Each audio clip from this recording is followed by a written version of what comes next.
নমস্কার। আমরা সবাই অবগত ভারতীয় বংশোদ্ভূত মহাকাশচারী সুনিতা উইলিয়ামস এবং তার সহকারী ব্যারি উইলমোর আন্তর্জাতিক মহাকাশ স্টেশনে 5 মাসেরও বেশি সময় ধরে আটকে আছেন। এদের মধ্যেই কিছুদিন আগে সুনিতার রুগ্ন শরীরের একটি ছবি সামাজিক যোগাযোগ মাধ্যমে ভাইরাল হয়। এরপরই বিভিন্ন সংবাদ মাধ্যমের প্রতিবেদনে বলা হয় গুরুতর অসুস্থ সুনিতা। তবে এই বিষয়ে অবশেষে মুখ খুলেছেন সুনিতা। তিনি এক ভিডিও বার্তায় তার ওজন কমার বিষয়কে গুজব বলে জানিয়েছেন। বোয়িং স্টারলাইনারে যান্ত্রিক গোলযোগের কারণে পৃথিবীতে এখনও ফিরতে পারেনি বংশোদ্ভূত মহাকাশচারী ও তার স্পেস পার্টনার। যদিও নাসা এখনও মনে করছে যে সুনিতা এবং তার স্পেস পার্টনার ব্যারি উইলমোর 2025 সালের ফেব্রুয়ারির আগে পৃথিবীতে ফিরে আসতে পারবেন না।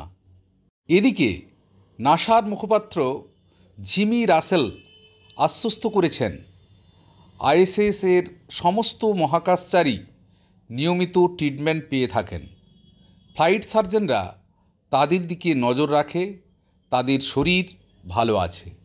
মহাকাশের হিমশীতল পরিবেশে পেশি এবং হাড়ের ক্ষয় রোধ করতে মহাকাশচারীদের প্রতিদিন প্রায় 2.5 ঘন্টা করে ব্যায়ামও করতে হয়, কারণ তাদের শরীর মাধ্যাকর্ষণ অনুপস্থিতিতে মানিয়ে নিতে এবং উষ্ণতা বজায় রাখতে আরও শক্তি তারা ব্যয় করছে।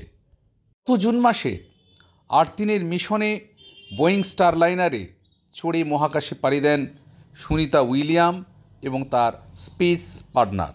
দীর্ঘদিন ধরে মহাকাশে আটকে থাকার কারণে স্বাস্থ্য সমস্যায় ভুগছেন নাসার নভশ্চরী সুনিতা উইলিয়ামস।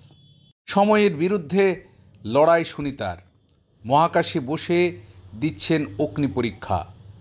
আন্তর্জাতিক মহাকাশ স্টেশনের তরফে এই উদ্বেগজনক ছবি এসেছে প্রকাশ্যে। তার ফলেই সারা বিশ্বে এই ছবি দেখে অনুমান শুধু সময়ের অপেক্ষা ছাড়া আর কোনো কিছুই ভাবা এখন নিশ্চিত নয়। তাই আমরা সকলে একটা বার্তা রাখতে চাই সমস্ত করুণাময় ঈশ্বরের কাছে, সুনিতা উইলিয়াম এবং তার স্পেস পার্টনার সহ সকলে যেন নিরাপদে পৃথিবীতে ফিরে আসে, এই শুভকামনা জানাই।